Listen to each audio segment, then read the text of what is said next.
아멘. 아멘. 예, 마지막 말씀 많이 그리십니까? 아멘.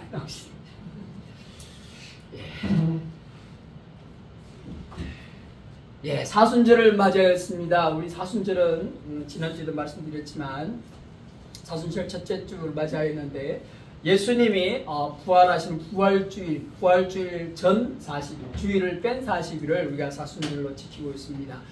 아주 오래된 교회적 절기입니다. 초대 교회 때부터 지켜왔는데 이 사순절 절기 동안에 시대마다 이 교회에서 지키는 이 절기의 엄격성이랄까 이것들이 좀 많이 바뀌고 변해져 왔었지요. 그래서 근데 이제 점점 그 의미가 육신적인 의미도 같이 가다가 이제 영적인 의미로 많이 바뀌어가는 그 과정 가운데 오늘에 이르렀습니다. 그래서 종교개혁 전에만 해도 이 중세 가톨릭 치하에서 천주교 치하에서 이렇게 우리가 사순절 절기를 보면은요 교회에서 보면 아주 엄격하게 지냈습니다. 육식은 물론 그 술도 입에 대면 안 되고 그리고 이 천주교 신자들은 술 먹었지. 술을 들면 안 되고 또 부부관계도 금지하고 아주 엄격하게. 심지어 고기는 육고기뿐만 아니라 소시지까지도 못 먹게 하는 그런 아주 엄격한 사순절 절기였는데 종교개혁을 하면서 우리 개신교는 좀 더 영적인 의미로 주님 고난받으심에 동참하는 의미로 우리가 영적인 의미로 내재화를 시켰다라고 우리가 생각해 주시기를 바랍니다. 이 오래된 우리 이 기독교의 절기다 보니까 또 이상한 데서 이 절기를 모방한 게 있는데 바로 라마단 절기라는 거예요. 이슬람에서 라마단 절기를 하면서 또 여러분이 이슬람이 우리 기독교에서 나온 건 아시죠? 아무튼 그래서 그 절기도 받아들여서 라마단이다 해서 우리 사순절 절기랑 거의 똑같이 그 절기가 시행이 됩니다. 그래서 그 사람들도 지금 절기하고 있어요. 무슬림들도 금식하고 있어요. 금식하면서 기도하고 있어요. 그래서 하여튼 그런데 우리는 내재화한다 그러면서 이 절기 그걸 내재화한다 그러면서 그냥 눈에 안 보이게 지나가다 보니까 경하게 가볍게 여기는데요. 이 무슬림들은 아주 무겁게 지금도 수천 년이 지난 지금도 무슬림들은 이 라마단 절기를 아주 무겁게 중하게 엄격하게 지킵니다. 절대로요.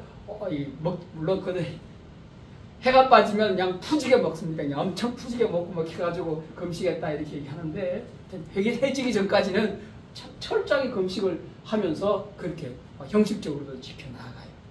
그래서 그래서 온 거기 때문에 라마단 절기가 더 엄격해진다는 걸 한번 자극 받으시라고 제가 이 사순절 절기에 대해서 한 번 더 말씀을 드렸습니다.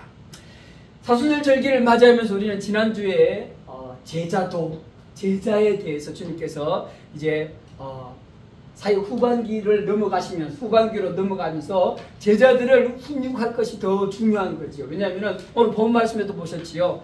죽을 날이 가까웠기 때문에 이런 말씀들이 있는 것으로 보지 않습니까? 그래서 여러분 뭔가 죽게 되고 이 세상을 떠나게 되면 남기고 가야 된다는 거예요. 특별히 주님은 뭘 남기고 가야 됩니까?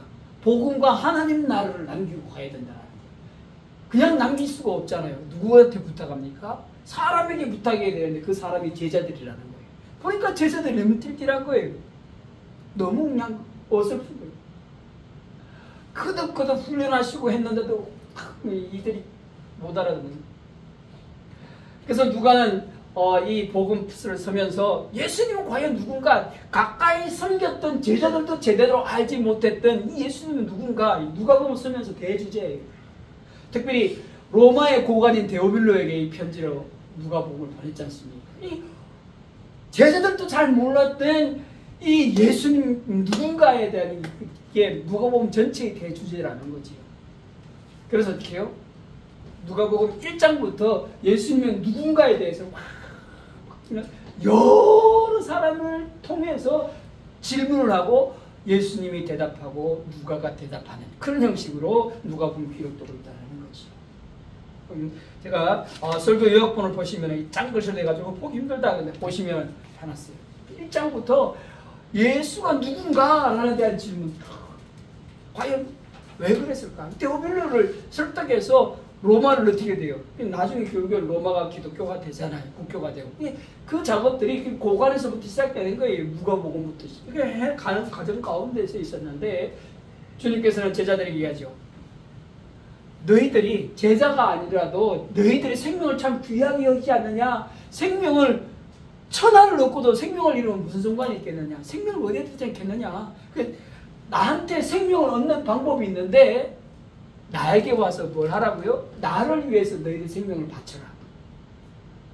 너희를 그 생명을 내가 나를 위해 죽는 자들은 다시 구원해 주겠다. 나를 위해서 죽는 자는 다시 구원해 주겠다. 그래서 나에게 오고 나를 따라간다는 것은 참 힘드는데 나를 따르는 방법은 뭐라고 그랬습니까? 나를 부인하고 각기 자기가 감당해야 될 책임, 자기 십자가를 지고 따라야 된다. 그렇게 나에게 나와야 된다.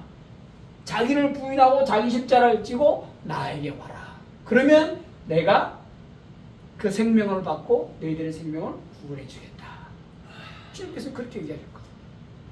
기억나시죠? 제자들을 그렇게 훈련하시면서 지식적으로 주님께 나오는 자, 주님을 따르는 자, 또 예수님 따르면 어떤 일이 있느냐, 그렇게 따르는 자의 결론은 어떻다고요? 주님께서 심판주로 오실 때 하나님과 천사 앞에서 부끄럽지 않을 것이다. 하나님과 천사 앞에서도 부끄럽지 않을 것이다. 내가 너희를 아버지와 천사들 앞에서 부끄러워하지 않을 것이다. 그렇게 얘기하시잖아요. 나오는지. 그러시면서 내 질문에 대답을 하시지요. 누가복음 전체의 질문. 예수는 누구인가? 그래서 제자들 목격자 3명을 데리고 신의 산, 변화산이죠. 변화산. 아마 헐문산 줄기 가운데 하나 같은데 그 변화산에 올라가죠. 변화산에 올라가서 어떻게 합니까? 변화되죠.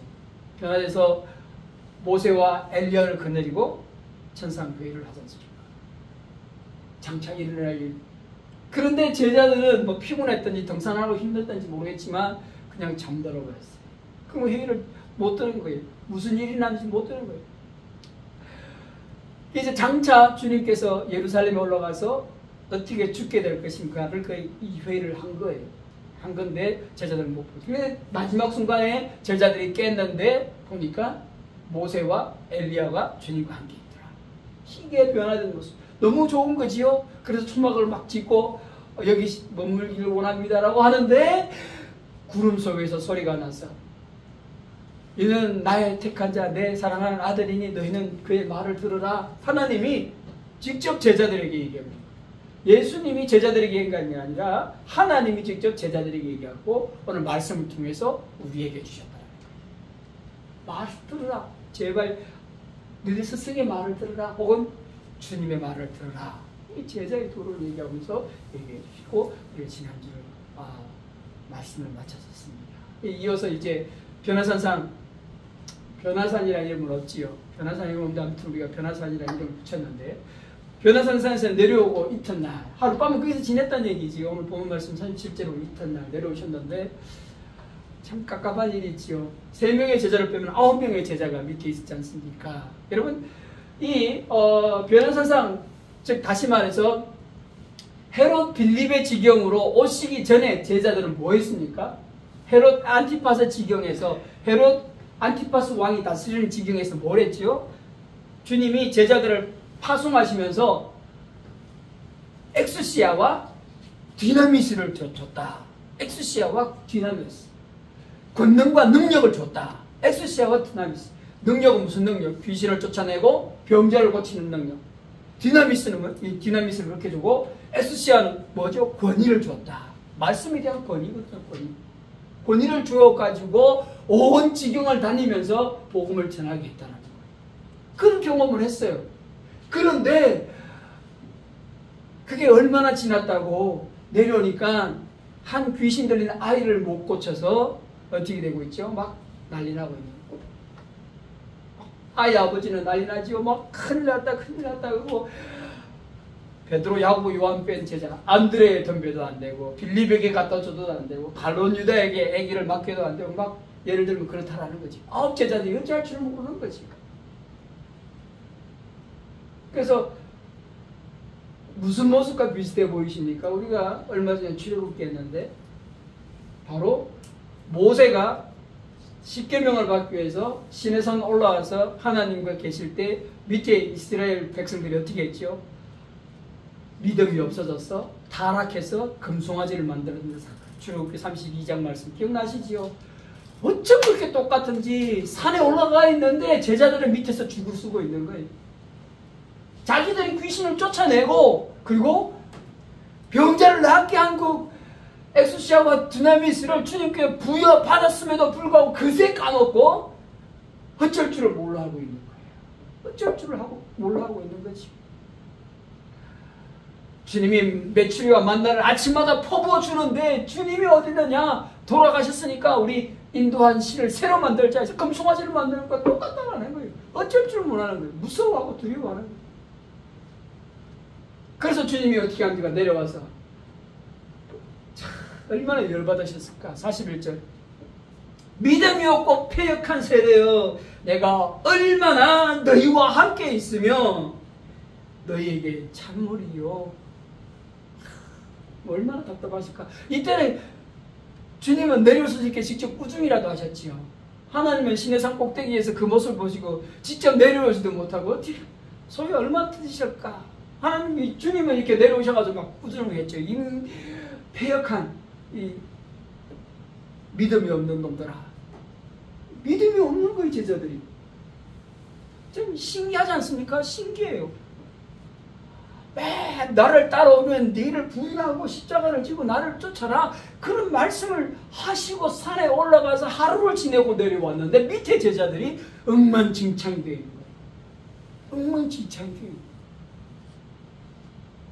주님 떠나신 지가 2000년 됐습니다. 우리는 얼마나 엉망진창일까?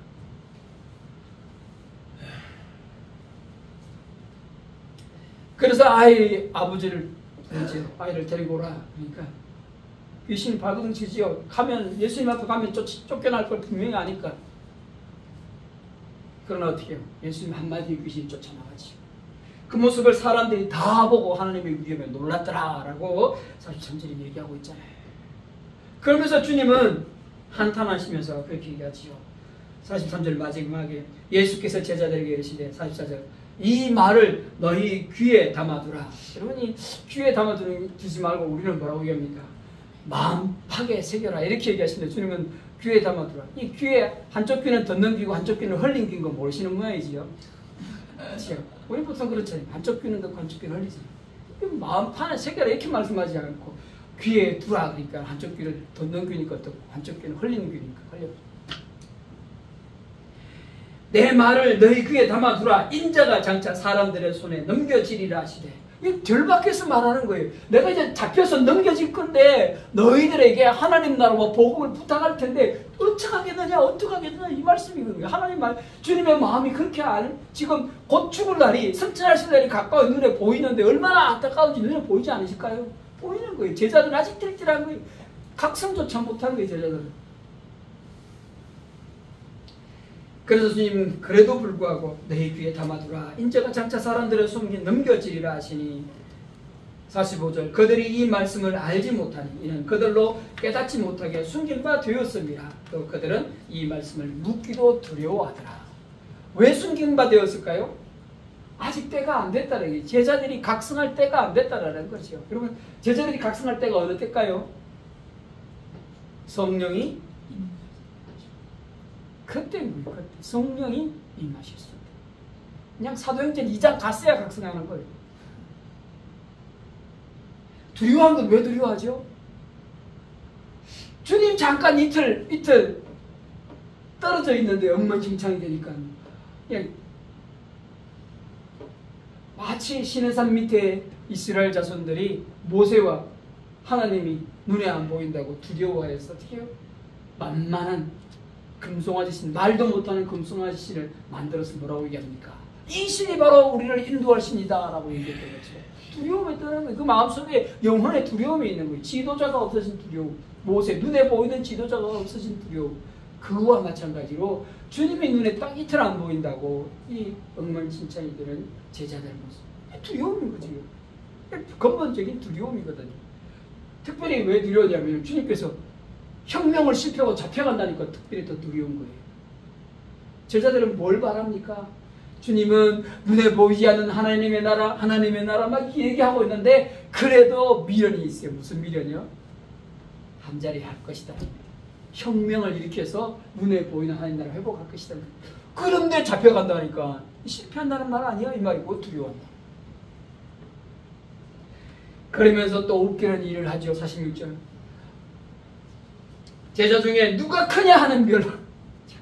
와, 제자들 황당하지요? 그렇게 야단 듣고도 제자들 중에 누가 크냐는 말은 뭡니까? 12명 도토리 퀴즈 하는 12명 중에 누가 크냐? 누가 크다는 말은 뭡니까? 누가 더 좋은 대접을 받을 것이냐 이 말이거든요. 내가 크다는 건 내가 더 큰 대접을 받아야 한다 이런 얘기잖아요.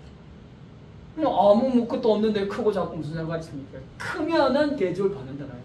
그러니까 하나님의 나라 이들이 생각하는 다윗의 왕국이 회복되면 크게 대접받는 자는 큰 자리를 앉을 것이다. 크죠. 같이 기록된 구절이 마태복음 18장 1절에 나오는데 누가 크냐 이렇게 막 변론이 났다라고 얘기하죠. 그러자 마태복음 18장 1절에는 뭐라 그럽니까? 어린아이 하나를 세우시고 누구든지 이 어린아이와 같지 않으면 하나님 나라에 들어갈 수 없느니라. 이게 마태복음 18장 말씀이라고 한다면은 오늘 똑같은 상황인데 누가복음에서는 이렇게 기록하고 있습니다. 어린아이 하나를 데려다가 자기 곁에 세우시고 그들에게 이르시되 누구든지 내 이름으로 이 어린아이를 영접하면 곧 나를 영접하며 누구든지 또 나를 영접하면 나를 보내신 이를 영접함이라. 너희 모든 사람 중에 가장 작은 그가 큰 자니라. 예수님은 대접받는 걸 뭘로 바꿔서 얘기합니까? 영접하는 걸로 바꿔 얘기하시더라. 대접받는 것을 큰 자는 큰 대접을 많은 대접을 받을 것이다. 그래서 큰 자가 누구냐라고 다퉜는데 큰 자에 대한 얘기를 하시고 하시는 걸 들으시고 영접하는 걸로 바꾸더라. 여러분 이 영접이라는 단어를 영접이라는 걸 잘 생각해. 이스라엘에서는요. 우리나라에도 그런 종이 있었기 때문에 그런 일이 있을 것 같은데 어떤 사람이 방문을 할 때 방문하는 사람의 수준에 따라 영접했다라고 얘기합니다. 방문하는 수준에 따라. 종이나 노예가 오면 종이나 노예가 나가서 영접했다는 거예요. 유대에서는. 종이나 노예가 오면은 종이나 노예가 가죠. 여자가 와서 방문을 하면 여인이 나가서 우리나라도 내외에 그러는 게 있잖아요. 그처럼 여인이 와서니까 그거 그런데 그리고 고관이 오면 그 집안에서 가장 높은 자가 나가서 영접했다라는 거예요. 그래서 좋은 영접과 대접을 받으려면 큰 자가 되어야 된다. 그런 의미거든요. 그런데 오늘 주님께서는 어떻게 하라고 합니까? 어린아이가 왔는데 그 집안에서 가장 큰 자가 나가라. 그런 얘기를 하십니다. 어린아이가 너희 집에 방문할지라도 너희 집에서 네가 가장 크다고 한다면 네가 나가서 그 어린아이를 영접해라. 왜? 어린아이를 영접하는 것이 곧 하나님을 영접하는 것이다. 가치를 부여해주고 계시다라는 거죠. 이게 뭡니까? 그러니까 다시 말해서 어린아이가 오더라도 겸손해서 나아가서 영접해라. 그런 말이거든요. 어린아이가 오더라도 겸손히 낮아져서 나가서 어린아이를 영접해라. 주님이 가르치는 거고요. 그렇게 되면 어떻게 돼요? 어린아이가 예수님이고 예수님이 하나님이니까 가장 큰 하나님을 영접한 자가 되는 거예요. 그렇죠? 그렇게 되는 거죠. 3단 논법이죠. 어린아이가 예수님이고 예수님이 하나님이니까 하나님, 어린아이를 영접한 자가 하나님을 영접한 자가 되고 하나님을 영접한 자가 하나님 나라에 들어가게 된다. 그러면서 뭘 얘기합니까? 겸손을 가리키거든요. 겸손. 근데 누가 먹으면 이걸로 끝났지요. 마태복음에는요. 누가 크냐 어린아이 막 이렇게 교육하고 난 다음에 20장에 들어가서 치맛바람이 휘둘리죠. 바로 요한과 야곱의 엄마가 와서 예수님께 치맛바람을 낭만이지요. 주님 다윗의 방법이 회복되면요, 제 두 아들 중에 하나들은 당신의 우편에, 하나들은 당신의 좌편에 앉게 해주세요. 여러분, 마태복음 20장에 18장이 그렇게 교훈을 받고도 마태복음 20장에 야고보와 요한의 엄마가 와서 그렇게 예수님께 부탁을 하는 장면이 나와요. 예수님 그래서 뭐라 그럽니까? 예, 그렇게 대답을 하죠. 그러면서 두 아들에게 묻죠. 내가 주는 잔을 너희도 마실 수 있겠느냐? 영광의 잔인 줄 알았어요. 두 아들은 자기 엄마가 부탁했는데 좋은 거 말씀하지 않겠나? 그래서 어떻게 씩씩하게 대답하죠. 예! 그랬어요. 그 잔이 영광의 잔이 아니고 무슨 잔이요? 고난의 잔이요. 하나들 야고보는 제일 먼저 제자들 중에 죽었고, 하나들 요한은 제자들 중에 가장 오래 살면서 가장 많은 핍박을, 가장 더러운 꼴을 많이 본 제자가 됩니다. 물론 좋게 말하는 거죠. 복음의 수호자로 서섰죠. 요한이 밤모습에서 귀향까지 가면서 그 늙은 나이에. 그리고 오래 사는 게 좋은 것만은 아니잖아요. 뭐 주님을 위해서 헌신된 자니까 뭐 그렇게 얘기할 수 있는데, 인간적으로 엄마의 입장에 봤을 때는 가장 가슴 아프지 않겠어요? 아싸리 깨끗하게 야고보처럼 순교하는 건 너무 일찍 주면 아까우니까. 고난의 잔인 거 영광의 잔인 줄 알고 아직도 욕망이, 가르침 받아치는 욕망이, 마태복음의 18장이나 20장의 사건이나 오늘 이 누가복음 9장의 사건은 동일하게 뭡니까? 띨띨한 덜 떨어진 제자들의 모습입니다. 덜 떨어졌다는 것이 덜 떨어졌다. 마음이, 예수의 마음이 얼마나 더 성령님이 오셔서 제대로 하실까? 그 요한복음 14장에 그런 말씀하셨어요. 성령이 너에게 오시면, 여러분 성령이 오셔서 하신 일 중에 요한복음 14장에 보혜사가 오시면 하신 말씀 잘 보셔야 돼요. 그 뭐냐면은 내가 한 말을 기억나게 할 것이다가 있어요. 그거거든요. 띨띨해서 덜 떨어져 각성하지 못하는 제자들이 성령이 오면 이 예수님이 하신 말을 기억나게 할 것이다. 기억나게 할 것이다가 있어요. 보혜사의 성령님의 역할 중에. 그래서 그런 거예요. 지금 각성하지 못한 제자들. 성령님 오시면 각성한다는 얘기가 바로 그거예요. 그래서 겸손을 가르치는 거죠. 여러분, 주님께서 제자들에게 부족하다고 얘기한 건 첫 번째 뭡니까? 믿음이었죠. 본문에서. 믿음이 없는 녀석들아, 내가 어느 때까지 너와 함께 있는 줄 아느냐? 떨어지니까 엉망진창이 되니까. 딱 하루 떨어졌는데 엉망진창이 되는 거예요. 그게 주님이 얘기하죠. 언제까지 내가 너희와 함께 있는 줄 아느냐? 많이 들어본 소리 같지요? 많이 하신 말씀 같지요? 여러분 자녀들에게 그렇지 않습니까? 어지럽히고 있는 애들한테 어느 때까지 내가 이렇게 치워줄 줄 아냐 이놈아? 제 아내도 많이 얘기하는데 주님은 마찬가지. 어느 때까지 니들이 산똥 내가 치울 줄 아느냐? 이 말이거든요. 니들이 감당 못한 거 어느 때까지 내가 가질 줄 아냐? 니들이 다 해야 될 거야 임마. 이런 것이고. 둘째는 뭡니까? 겸손. 어린아이를 잘난 척하는 너희들이 영접해라. 그렇게 해야만이 너희들이 하나님 나라에, 하나님을 영접해서 하나님 나라에 들어간다. 그 얘기가 우리에게, 제자들에게 동일하게 얘기하십니다. 그리고 세 번째 가르침 49절부터 50절에 요한이 아까 조금 전에 얘기했던 그 요한입니다. 야고보와 요한 중에 요한은 그래도 변화 선생에 올라가서 주님이 변화된 모습을 봤어요. 천국에서 어떤 모습으로 계신가, 예수님의 본 모습을 본 사람이에요. 그런데 뭐라고 얘기합니까? 요한이 여짜오되 주여 어떤 사람이 주의 이름으로 귀신을 내쫓는 것을 보시고 우리와 함께 따르지 아니함으로 금하였나이다.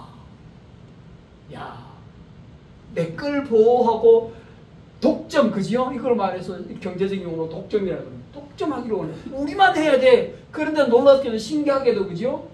예수님의 이름으로, 예수님을 따르지 않는 무리 중에 예수님의 이름으로 귀신을 쫓아내니까 쫓겨나더라는 거예요.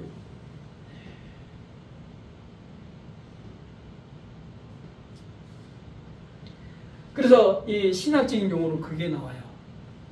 일의 거룩함이 있느냐, 그 일을 행하는 사람에게 거룩함이 있느냐. 사요론, 인요론이 신학적인 용어로 나와요. 쫓아내는, 귀신을 쫓아내는 건 착한 일, 선한 일이에요. 그런데 그 착한 일에 역사가 일어났다는 거죠. 일에. 사람은 예수 안 믿는 사람이에요. 착한 일에 역사가 일어났어요.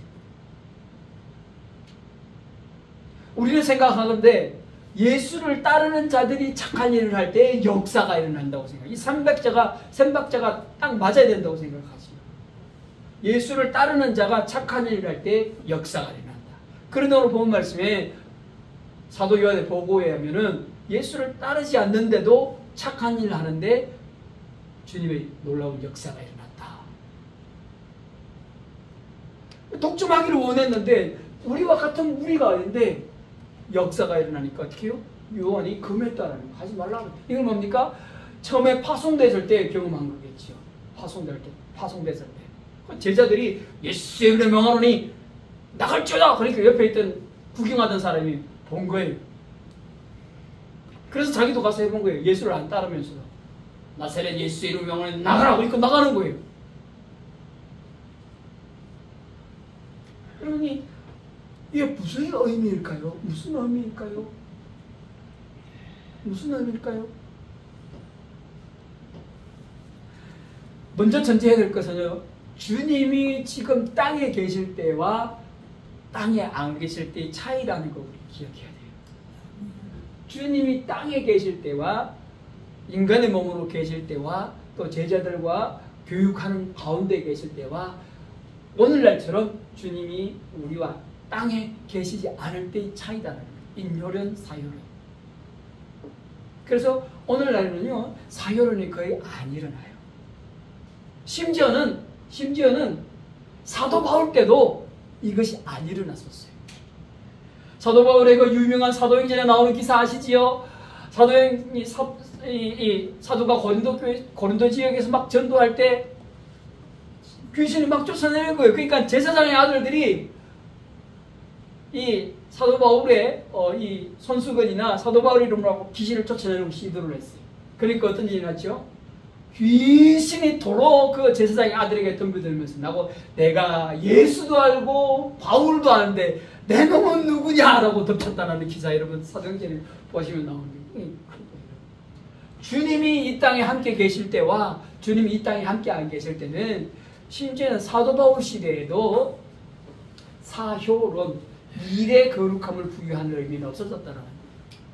삼박자가 갖춰져야 되는 게 하나님의 선한 사람들이 선한 일, 주님의 명하심을 행할 때 역사가 일어난다.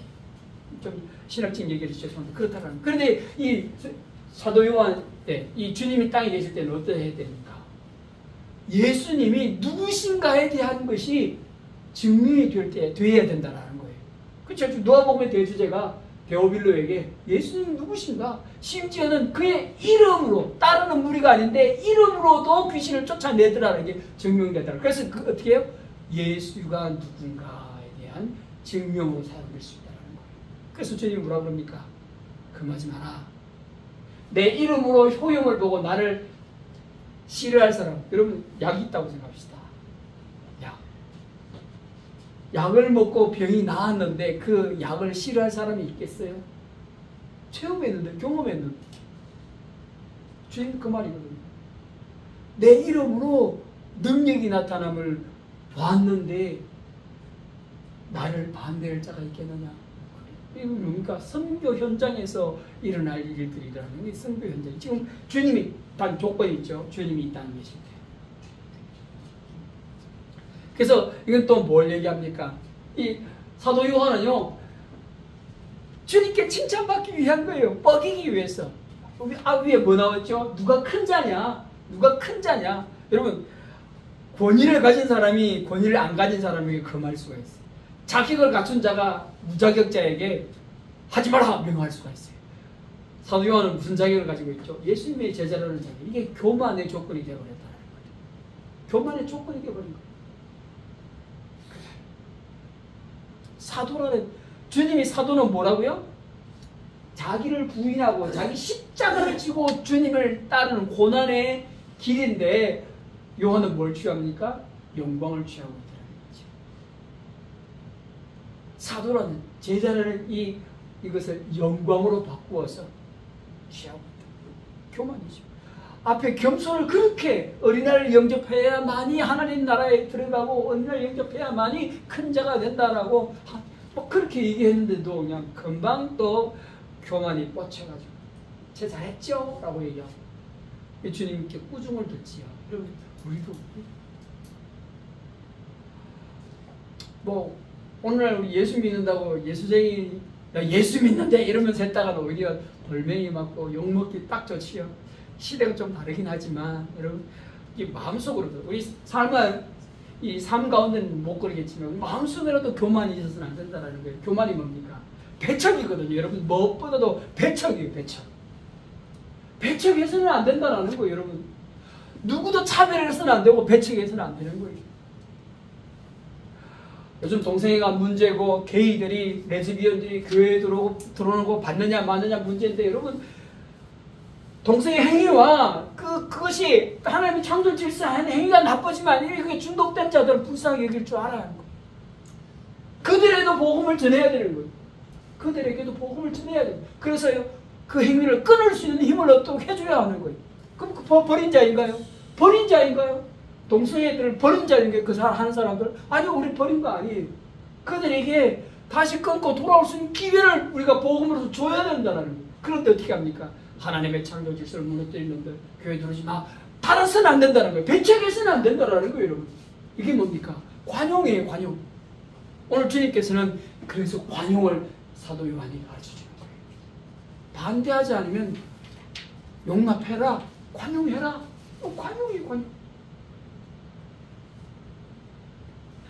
오늘 51절부터 56절까지도 마찬가지죠. 주님께서 이제 그렇죠. 성천은 죽을 날이 가까웠다. 51절 그렇게 나오죠.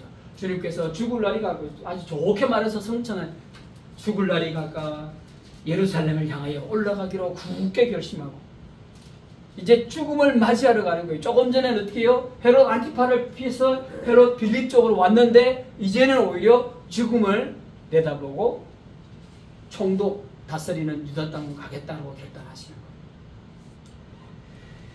그래서 52절 사자들을 앞서 보내시며 그들이 가서 예수를 위하여 준비하려고 사마리아 한 마을에 들어갔더니 예수께서 예루살렘을 향하여 가시기 때문에 그들이 받아들이지 아니하는지라. 여러분 이 53절 이상하죠? 여러분 이상하다고 생각 안 하시면은 그냥 뭐 이상 안 하고 계시는데 좀 이상해요. 예수님이 예루살렘을 향하여 가시기 때문에 받아들이지 않다라고 얘기하고 있죠.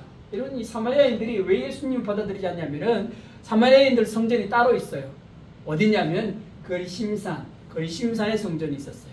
그런데 예수님이 예루살렘 성전에 간다. 예루살렘에 간다. 그러니까 사마리아인들이 반대한 거예요. 사마리아인들은 오히려 더 개방적이에요. 사마리아인들은 개방적이었어요. 우리의 성전인 거리심산 성전으로 가신다고요? 어서 오십시오 할 사람들이. 그런데 예수님이 어디 간다고요? 예루살렘 간다니까 들어오지 마. 그런 거예요. 그냥 일방적으로 이 예수님 막은 게 아니에요. 그런데 또 요한과 야고보가 나서지요. 주님 이 못된 것들 하늘에서 번개를 내서 다 태워 죽이라고 할까요? 하늘에서 번개 내서 다 태워 죽이라. 바로 위에 관용에 대해서 얘기했는데 바로 위에서 그죠? 바로 위에서 사도 요한에게 관용하고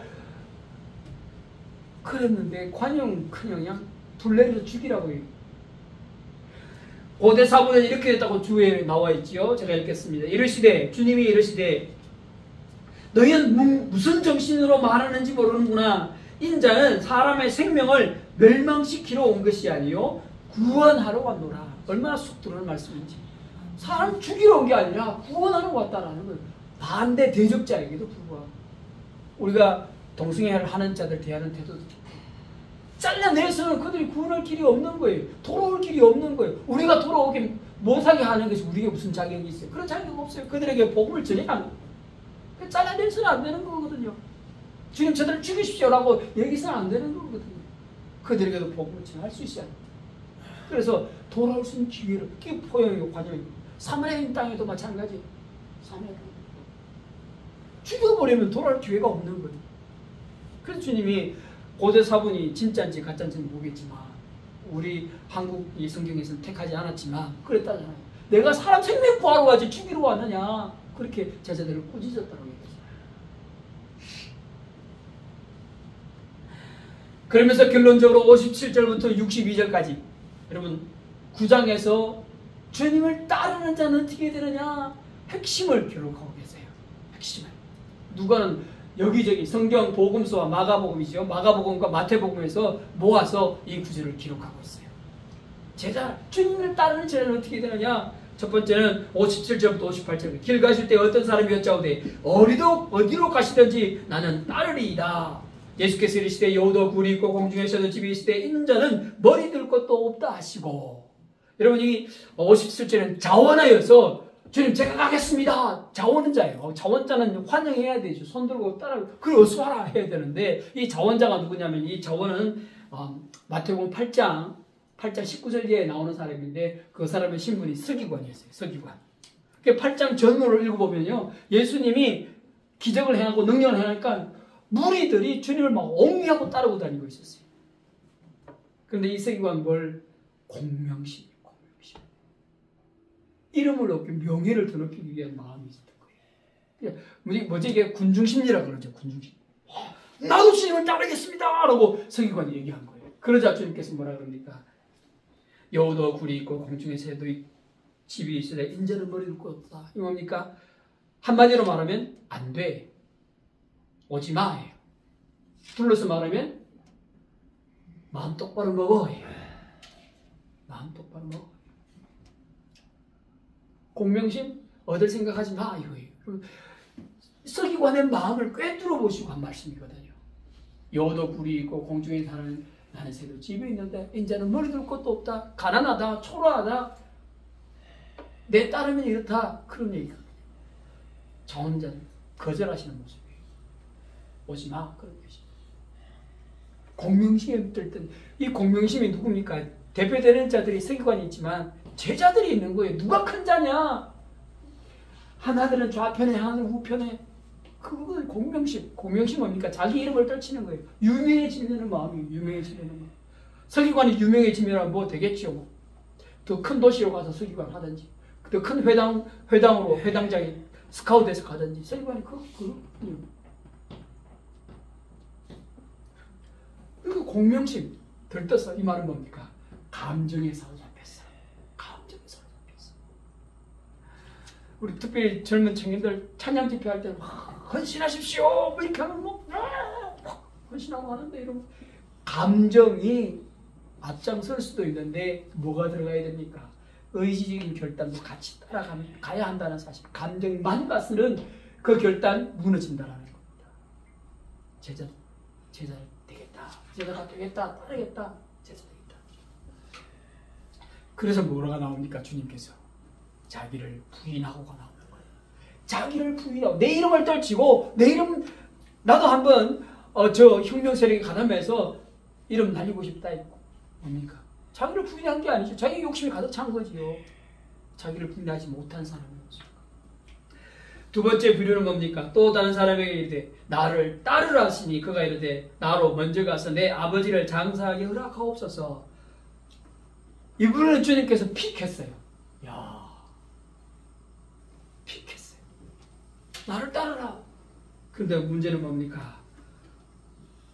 장사 지내고 오게 해 주십시오. 아버지를 장례 지내고 오게 해 주십시오. 그래서 주님께서 뭐라 하십니까? 죽은 자들로 자기 죽은 자들을 장사하게 하고 너는 가서 하나님 나라를 전파하라. 이게 뭡니까? 영육에 관한 문제를 초월하라는 것이요. 영육이란 말을 했는데 영육 중에 무엇에 우선순위를 둬야 될 것인가를 먼저 판단하라는 거예요. 영적인 일이 중요하냐? 육신적 일이 중요하냐? 그러니까 쉽게 말해서 그냥 따라와라 그런 얘기잖아요. 장사 지낼 생각하지 따라와라. 그러면 주변에서 뭐라 그럽니까? 불효자, 전통을 어긴 놈, 좀 더 나가면 문명 파괴자, 오명이 따라와요. 그게 뭐죠? 내 목에 대한 십자가예요. 자기를 부인하고 자기 십자가. 주님을 따르기 위해서 생기는 몽해. 하나님 기뻐하시는 거예요. 부유하다는 얘기, 풍습을 어겼다는 얘기. 듣는 거예요. 주님을 따를 때 그걸 감당해라라는 거예요. 놔두고 나를 따라. 얼마나 주님께서 직접 뽑아주셨는데. 첫 번째는 우리 아까 얘기, 첫 번째는 자기를 부인하는 것, 두 번째는 자기 십자가를 져라. 예, 주님께서 부과해 주신 의무도 있지만 자기 십자가는 자기가 당연히 해야 될 일. 주님의 제자로서뿐만 아니라 사람으로서 당연히 해야 될 일도 마다하고 주님을 따라. 이게 멍인 거예요. 힘인 거예요. 짐인 거예요. 감당해야 될 부담인 거예요. 세 번째, 또 다른 사람이 이르되 주여 내가 주를 따르겠나이다. 다시 한번 자원자가 나왔어요. 그죠? 따르겠나이다만은 이번에는 조건이 딜을 하려고 그래요. 먼저 내 가족을 작별하게 허락하소서. 주님과 딜을 한다. 이게 뭘 놓고 딜을 하는 겁니까? 자기의 생명을 놓고 딜을 하는 거거든요. 주님께서는 자기를 따르는 자, 심지어는 목숨까지 내던지고 주님을 따르는 자는 생명을 주겠다라고 약속했어요. 그 말은 뭡니까? 자기 생명을 두고 주님께 딜을 하는 거예요. 여러분, 주님께서 얘기했잖아요. 천하를 얻고도 자기 생명을 잃으면 무슨 소용이 있겠느냐라고 했는데 이 사람은 딜을 자기 생명을 두고 딜을 하는데 뭘 딜을 둡니까? 가족과 이별하는 이별, 작별 인사하는 걸 딜을 둔다라는 거예요. 경중이 어떻게 차이가 난 거예요? 차이가 비교할 수도 없는 거예요. 어리석은 자예요. 어리석은지. 그래서 주님께서 뭐라 그럽니까? 예수께서 이르시되 손에 쟁기를 잡고 뒤를 돌아보는 자는 하나님 나라에 합당하지 아니하시니라. 여러분, 손에 쟁기를 잡았다는 말은 뭡니까? 주님의 일을 하는 거예요. 주님을 따르는 제자가 된 거예요. 그런데도 뒤를 돌아보는 거예요. 뒤에 남겨진 것들. 여러분, 쟁기질 해보셨습니까? 저는 아버지가 하는 것도 봤고 저도 잠깐 해보긴 했어요. 경운기에 매서. 어떻게 돼요? 목표를 두고 이렇게 운전을 해 가야 되거든요. 경운기를 운전해 가야 되는데 돌아보면 어떻게 될까요? 돌아보면 핸들이 돌아가요. 그럼 밑에 가는 이 기계가 삐뚤어져요. 호랑이, 일항이 삐뚤어져요. 목표를 딱 두고 그 목표를 향하여 운전을 해 나가야 돼요. 주로 목표는 전에 가는 일항 다음 곳에 목표를 두고 경운기를 운전해 나가요. 그러지 않고 돌아보면 핸들이 돌아가요. 그래도 우리 한국은 기계가 돼서 경운기고 뭐 트랙터고 그렇지요. 유대는 뭡니까? 소죠. 짐승이죠. 소와 말이잖아요. 소만은 더 민감하지요. 말을 할 수도 없죠. 이쪽으로 당기는데 당연히 이쪽으로 가지요. 이쪽으로 당연히 이쪽으로 가지요. 목표대로 못 가는 거예요. 목표대로. 그래서 주님은 뭐라고 얘기합니까? 합당하지 못하다. 그게 뭡니까? 따라오지 마. 필요 없어. 이 말이에요. 주님께 따라오지 마. 필요 없어요. 라는 소리를 들어야 되겠습니까? 자원했는데. 사람이 참 간사해서요. 자원했는데 오지 마. 그러면 섭섭병이 들어가요. 섭섭병이 들어가서 뭐가 됩니까? 이전보다 더 그냥 중립이 되는 것이 아니라 반대자로 돌아서야 되는 거예요. 그럼에도 불구하고 뭐라고 해요? 주님은 따라오지 마. 특별히 쓰기공 같이 지기가 있는 자에게 주님은 뭐라고요? 따라오지 마. 더 큰 반대자가 되어서 가능성이 있음에도 불구하고 주님은 따라오지 마. 오지 마. 넌 필요 없으라고 해요. 성도 여러분, 나는 지금 나를 부인하고 계시는가? 주님을 따른다라고 얘기하면서 나는 지금 나를 부인하고 계시는가? 한번 돌이켜보시기 바랍니다. 그리고 내 목에 튄 십자가가 긍정적인 것만이 아닌 거예요.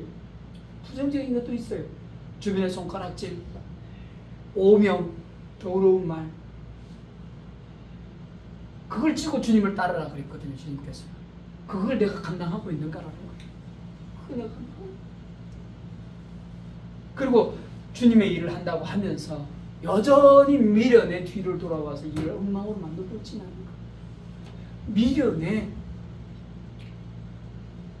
손에 쟁기를 뒀다는 일, 하나님 나라 일을 하는 자예요. 손에 쟁기를. 호미를 들고 일을 하고 있는 마당에 미련을 뒤를 돌아본다. 그러면 이 일도 저 일도 못하고 이쪽에도 저쪽에 못 들고 실패하는 자가 되고 만다는 사실이죠. 그래서 여러분, 이 사순절 기간 동안에 우리가 항상 기억해야 될 것은 주님의 십자가 죽음이시거든요. 주님의 십자가 죽음이시고 그리고 한 걸음 더 나가서 부활이시거든요. 왜 우리를 위해서 죽으셨던가? 왜? 그리고 우리로 하여금 하나님 나라를 건설하고 확장케 하기 위해서 죽으셨다는 사실 믿으시길 바래요. 왜?